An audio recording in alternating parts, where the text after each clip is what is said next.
အပြောဆိုမတတ်စိတ်နေသဘောထားမတတ်တဲ့အတွက်ကြောင့်သွားပြီးတော့ကဲရဲ့ရှုပ်ချမိသွားရင်အဲ့ဒါတစ်သလုံးဒုက္ခရောက်ပြီးဘဝတန်တရားမှာကြည့်လေခောစုတ်တရာလောင်းကြည့်ပိစိကဗုဒ္ဓအိမ်ကြွလာတဲ့ပိစိကဗုဒ္ဓတပါးကခါလေးကုန်းနေတာဘာရဲ့လို့မဟုတ်ဘူးအပျော်လို့တာတို့ရဲ့ပိစိကဗုဒ္ဓကဒီလိုလေးကြွတယ်ဆိုပြီးတော့ရွှေကွက်ကလေးပွေ့ပြီးတော့ခါလေးကုန်းပြီးရည်စရာလို့တာကကုံးမကြီးဖြစ်နေနော်တကယ်ကတော့အဲ့ဒါမျိုးလေးကစပြီးတော့အတော်ကြောက်စရာကောင်းတယ်လို့အကုသိုလ်ကံဩဃတေနတထေသာ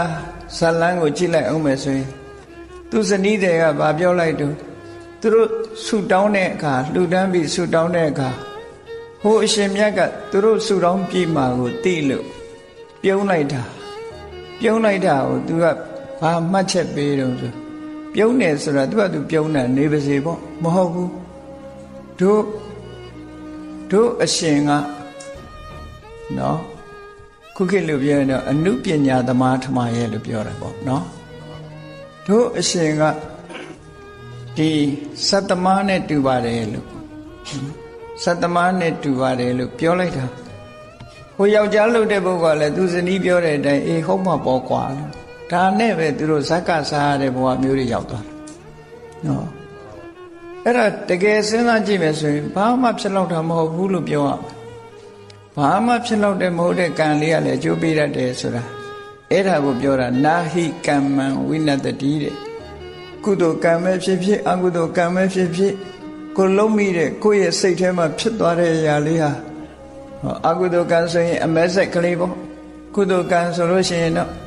အဖြူကလေးပေါ့အဲ့ဒီနှစ်ခုစလုံးဟာပျောက်ပြက်သွားတာမဟုတ်ဘူးတဲ့မျိုးစိတ်ကလေးတွေဖြစ်သွားပြီတနေ့တစ်ချိန်ကျအခွင့်သာလို့ရှင်အပင်ပေါက်လာမှာပဲလို့ဒီလိုပြောတာနော်ဒါကြောင့်မို့တတိထားရတယ်ကိုယ်နဲ့မဆိုင်တာဆိုရင်မဝေဖန်မိဖို့မပြောမိဖို့ကိုယ်စိတ်ကိုတတိထားပြီးတော့မြတ်စွာဘုရားရဲ့အဆုံးအမဩဝါဒရှိတယ်နာဟိနပရိတံဝိလောမာနိနပရိတံကတာကတံလေသူတစ်ပါးရဲ့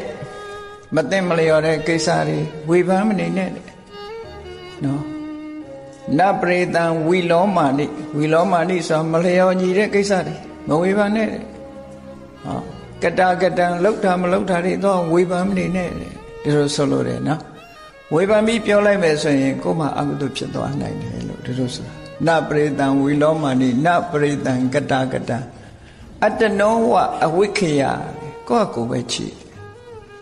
လူတွေကသူများဝေဖန်လိုက်တယ်ဆိုရင်သူများဝေဖန်တဲ့စိတ်ကိုတော့ကောင်းတဲ့စိတ်လို့သွားထင်နေတာအဲ့ဒါကမကောင်းတဲ့စိတ်ဖြစ်သွားတယ်ဒါလေးကိုသတိထားဖို့လိုတယ်နော်အကုသိုလ်ဆိုတာလွယ်လွယ်လေးနဲ့ဖြစ်တယ်